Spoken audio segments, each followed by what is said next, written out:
बिस्मिल्लाहिर्रहमानिर्रहीम। नाजरीन, आज अपना ताज़ा तरीन व्लॉग लेके वही अपने यूट्यूब चैनल तीसरी आंख ऑफिशियल के प्लेटफॉर्म से एक दफ़ा फिर आपसे मुखातब होने की जसारत कर रहा हूँ, इस दरख्वास्त के साथ कि जिस कदर मुमकिन हो सके आप मेरा ये यूट्यूब चैनल तीसरी आंख ऑफिशियल को सब्सक्राइब कीजिए और साथ ही बेल आइकॉन का जो बटन है उसको काइंडली क्लिक कर दीजिए।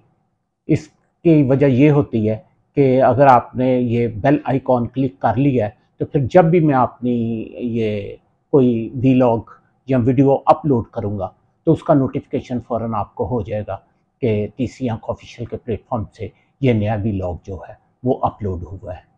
अब आते हैं असल बात की तरफ। एक दो रोज़ पहले एक ख़बर चली, मियां नवाज शरीफ साहब कायद मुस्लिम लीग नवाज और सदर भी हैं, आपको दोबारा मुंतखब हो गए सदर। उन्होंने एक प्रेस कॉन्फ्रेंस में जो उन्होंने अपनी दुख्तर मरियम नवाज के साथ की, उसमें उन्होंने ऐलान किया कि हुकूमत पंजाब की आवाम के लिए 0 यूनिट से लेकर 500 यूनिट तक के जो सारफ हैं उनके लिए 14 रुपये का रिलीफ देगी। और वो रिलीफ उन्होंने कहा क्योंकि ये बिल जो है ये वफाक के ज़ेर निगरानी आता है और उन्होंने वसूल करना होता है, तो पंजाब हुकूमत ये करेगी कि वो अपने जो तरक्याती बजट है मुख्तलिफ और उनसे उन्होंने कट करके, तो उन्होंने कहा कि ये कोई तकरीबन 45 अरब रुपये का बोझ है जो पंजाब हुकूमत वफाकी हुकूमत को पे करेगी अपने पंजाब के सार्फिन की तरफ से। इससे कबल कि मैं कोई इस पे अपनी आरा का इजहार करूँ, मियां नवाज शरीफ साहब जब प्रेस कॉन्फ्रेंस कर रहे थे तो मुझे एक मुग़ल दौर का किस्सा याद आया। किस्सा कुछ यूँ है कि औरंगज़ेब ने जब अपने वालिद मोहतरम जनाब शाहजहाँ को गिरफ़्तार किया और जेल में डाल दिया, तो कहने वाले कहते हैं कि कुछ दिन के बाद बाप ने अपने बेटे को, शाहजहाँ ने, एक दरख्वास्त भेजी कि बादशाह सलामत, अगर आप मुनासिब समझें तो कैद में मेरा काफ़ी फ़ारग वक़्त होता है, तो मुझे बच्चों को पढ़ाने की इजाज़त दी जाए। कहते हैं जिस पे औरंगज़ेब ने कहा, वापस जवाब भेजा कि मोहतरम वालिद साहब, कैद में भी आपकी हुक्मरानी की ख्वाहिश और जज्बा वो कम नहीं हुआ। तो मियां नवाज शरीफ साहब ने जब प्रेस कॉन्फ्रेंस की और ये ऐलान किया कि 14 रुपये पंजाब गवर्नमेंट रिलीफ देगी, तो मुझे बहादुर शाह कह रहा हूँ, मुझे शाहजहाँ याद आ गया। टेक्निकली बात यह है कि बेशक वो प्रेसिडेंट हैं पाकिस्तान मुस्लिम लीग नून के, लेकिन आईने पाकिस्तान उन्हें कोई अख्तियार नहीं देता कि वो किसी ऑफिशियल मीटिंग में, मैं जो लफ्ज़ दोहरा रहा हूँ, किसी ऑफिशियल मीटिंग में वो बैठें। क्यों कि ऑफिशियल मीटिंग और इस तरह के फैसलों का अख्तियार आईने पाकिस्तान तजवीज़ करता है सर्टन अफराद को जिसको आइन समझता है।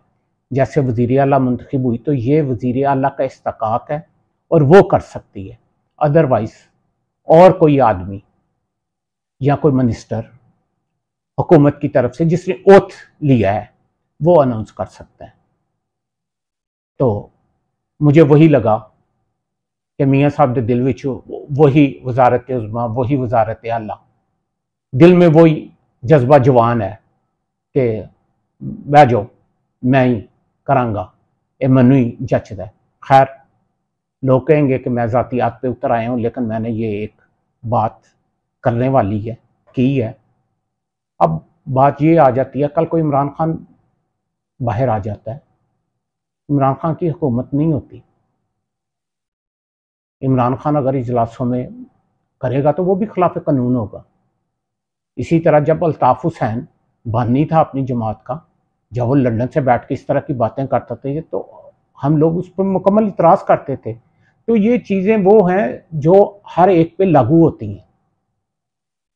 खैर, दूसरी तरफ हम बात करते हैं कि ये बिजली का बहरान जो है ये क्या चीज़ है। एक्चुअली हम सब लोग इस पे बोल तो रहे हैं, पोस्टें भी लगा रहे हैं, लेकिन इसकी गहराई में जाएं। आप देखें, 80s के दौर की मैं बात करता हूँ। 80s के दौर में कभी हम लोगों ने सुना भी नहीं था कि जी मुल्क दे विच कोई बिजली का बहरान है, कुछ इस तरह की बातें हैं। तो मैं थोड़ा सा ये रिसर्च वर्क कर रहा था तो मुझे पता चला कि ये 1985 था जिस वक्त गवर्नमेंट ऑफ पाकिस्तान ने वर्ल्ड बैंक की वसातत से, मदद से एक पॉलिसी बनानी शुरू की कि फ्यूचर में हमारा एनर्जी क्राइसिस अगर आता है तो उस पे हम किस तरह निबड़ें और हमें क्या करना चाहिए।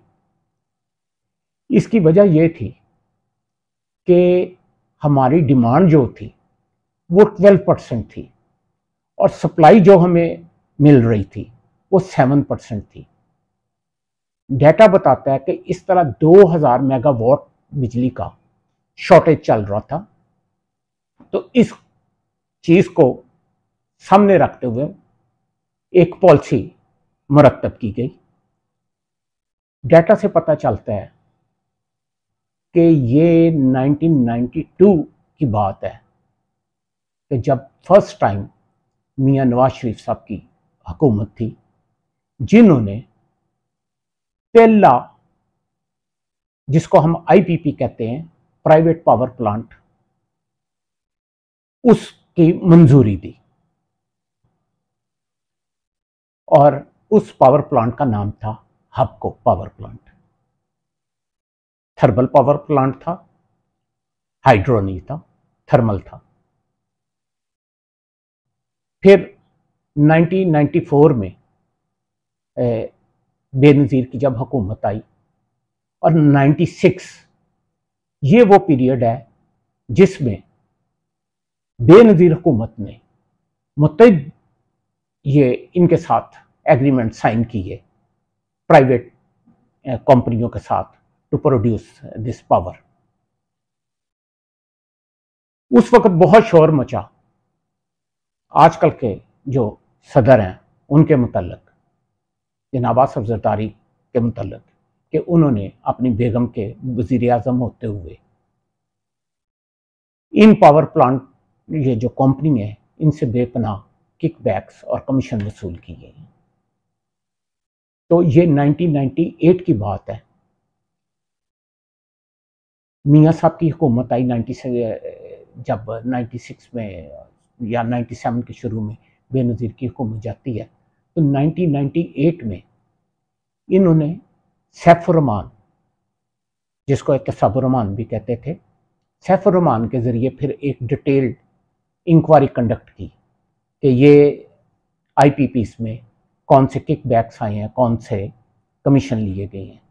लेकिन बदनसीबी देखें कि मियाँ साहब 1999 तक रहे, एक भी पॉजिटिव रिजल्ट उन्होंने कौम को नहीं दिया कि पिछली दौरे हुकूमत में ये कुछ हुआ।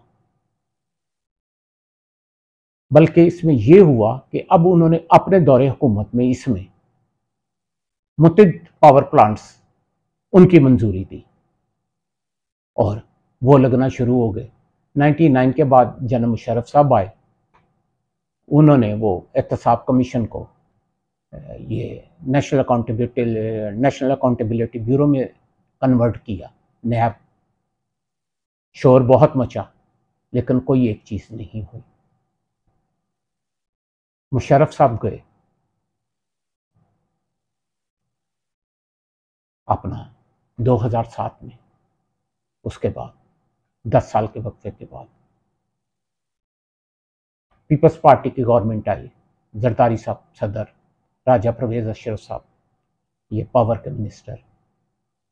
यहाँ पे आपने बड़ा मशहूर ज़माना कारके का स्कैंडल सुना, उसमें बहुत लेदे हुई। वो टर्की का जो रेंटल पावर जहाज़ आके हमारी पोर्ट पे रुका हुआ था। मुख्तसर से अब मैं थोड़ा सा जायज़ा इसका पेश कर देता हूँ क्योंकि फिर वीलॉग मेरा लंबा हो जाएगा। उस दौर में जो चीज़ें हुई, काफ़ी शोर मचे। उनके बाद आ गए मियाँ नवाज शरीफ साहब। मियाँ नवाज शरीफ साहब ने नारा लगाया कि मैं कौम को अंधेरों से निकालूंगा। ये 8-8 घंटे की लोड शेडिंग, 10-10 घंटे की लोड शेडिंग हो रही है। तो उन्होंने क्या किया, फौरन अपने दोस्तों के ज़रिए पावर प्लांट्स, चाइना का नाम लेते हैं कि चाइना ने मदद की, लंबी कहानी है, इंशाल्लाह ताला इस पे किसी वक्त एक डिटेल वीलॉग होगा। तो अर्ज़ ये है कि तमाम IPPs बड़े बड़े मियाँ नवाज शरीफ साहब के इस दौर में बने। फिर वो कहते हैं कि मैंने कौम को अंधेरों में निकाला। ज़रा ब्रीक बीनी से देखें कि कौम के अंधेरों से निकाला तो यहाँ कौम ने बिल्कुल ही लैब डुबे। इतने महंगे पावर प्रोजेक्ट्स आपने लगाए और वही कैपेसिटी बेस पे कि इतनी कैपेसिटी है, आप प्रोड्यूस करें या ना करें ऑयल पे होगा। सबसे बड़ी बात ये देखें, साहिवाल का जो कोल पावर प्लांट है, भाई अगर कोल पावर प्लांट आपने लगाना है या तो आप उस जगह के करीब लगाएं जहाँ कोयले की माइंस है, या फिर अगर इंपोर्ट करना है तो कराची की किसी या ग्वादर किस जगह जहाँ पे कोयला उतर सकता है। आपने साहिवाल लगाया और इस दौरान आप देखें कि from Karachi to Sahiwal transportation charges कितने पड़ेंगे। तो खैर बातें फिर वही आ जाती हैं कि ये नाकस इनकी मनसूबाबंदी थी या इनकी कम इल्मी थी या कुछ और मफादात थे। तो फिर ये बिल्ड हुआ मियाँ नवाज शरीफ साहब के दौर में। IPPs अपने पूरे जोबन पे आई। उस दौर में आप हाइड्रो पावर प्रोजेक्ट्स लगा सकते थे। आप बड़ा शोर मचा जी, कायदे आज़म सोलर पार्क, ये वो, आप बड़े लेवल पे आप ये बता दें, एक दो ये चीज़ें छोड़ के अब देखें हर घर पे लग रहा है ना। क्या उस वक्त आप ऐसी पॉलिसी बना के तमाम घरों पे ये सोलर पैनल नहीं लगवा सकते थे उस दौरान कि भाई आप खुद कफील हो जाएं। खैर ये सारी बातें हुई। उसके बाद महात्मा ईमानदार इमरान खान साहब आए। इमरान खान साहब की कैबिनेट में कौन कौन बैठे हुए हैं आप देख लें। रज़ाक दाऊद बैठा हुआ, वो बाबर बैठा हुआ, सारे बैठे हुए। उन्होंने भी कुछ नहीं किया। आज तरीके इंसाफ पेश कर दे कि हमने 3-4 साल बाद जी फलां फलां कंपनी के साथ मुआहदे रिविजिट किए या उन्हें बुलवाया, कोई किसी मीटिंग के मिनट्स जो हैं वो दें, कुछ नहीं है। अब जब ये बिल्कुल अवाम के सामने आया तो एक और मेहरबानी कर दी, जमात इस्लामी ने इसको हाईजैक कर लिया। अब जो उन्होंने समझौता किया पब्लिक के किसी बंदे के सामने वो आया है कि उन्होंने किन टर्म्स पे समझौता किया, ये IPPs को किस तरह कंट्रोल किया जाएगा, कोई बात सामने नहीं आई। एंड क्या हो गया कि मियाँ नवाज शरीफ साहब की तकरीर आ गई है, लो जी पंजाब हुकूमत 14 रुपये, क्या बाकियों को कह रहे हैं तुसी क्यों नहीं करते। बात ये है कि यार या तो आप कोई जामिया पॉलिसी बताएं, आप कहें कि हमने कौम का ये पैसा जो है इन बड़े तोंद वालों से ये कट करके और उसको हम इसमें दे रहे हैं बिलों में। ये क्या हुआ, एक जगह से आप फंड्स की कटौती कर रहे हैं, वो भी टैक्स मनी पब्लिक की है, और दूसरी तरफ दे रहे हैं इसको गवर्नमेंट को दे रहे हैं। ये तो बिल्कुल वही हुआ जिस तरह मलक रियाज वाला केस है। बरतानिया तो के और फड़िया का पैसा लैके आए तो मलक रियाज के अकाउंट में ही पाते पे हो तुम। तो खैर इस पर मुझे एक याद आया कि कायदे आज़म ने ऐसे तो नहीं कहा था आज़ादी के बाद कि मेरी जेब में सारी खोटे सिक्के हैं। फी अमान अल्लाह।